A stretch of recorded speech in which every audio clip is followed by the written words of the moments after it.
এই ভিডিওতে আমরা দেখব যে ইনভার্টেড কমার ভিতরে যদি পাস্ট টেন্স থাকে এবং রিপোর্টিং স্পিচে যদি পাস্ট টেন্স থাকে তাহলে আমরা কিভাবে করে পরিবর্তন করব বাক্যটিকে ইনডিরেক্ট স্পিচে। এখানটাতে একটা পাস্ট ইনডেফিনিটের বাক্য আছে, একটা পাস্ট কন্টিনিউয়াসের বাক্য আছে। তোমরা সবাই চেষ্টা করো এই বাক্য দুটোকে কিভাবে করে ইনডিরেক্ট স্পিচে নিয়ে যাওয়া যায়। Minhaj said I play the guitar very well এবং Ayman said I was working on a new project. এই বাক্য দুটোকে তোমরা চেষ্টা করবে কিভাবে করে ইনডিরেক্ট স্পিচে নিয়ে যাওয়া যায়। ভিডিওটাকে একটু পজ করো এবং চেষ্টা করো সমাধানটি বের করবার জন্য। আশা করি তোমরা সবাই পেরে গিয়েছো। এবার চলো সলিউশনটা দেখে নিই। Minhaj said that he had played the guitar very well. আমরা কি বলেছিলাম তোমার মনে আছে?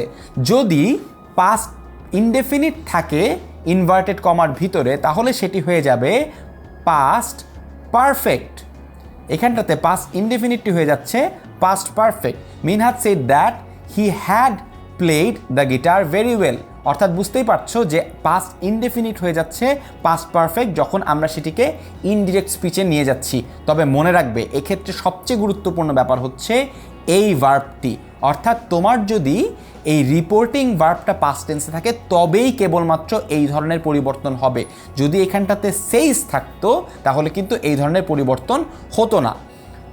পরবর্তী কন্টিনিউয়াস বাক্যটা লক্ষ্য করো। Ayman said I was working on a new project. Ayman said that he had been working. অর্থাৎ পাস্ট কন্টিনিউয়াস হয়ে যাচ্ছে পাস্ট পারফেক্ট কন্টিনিউয়াস।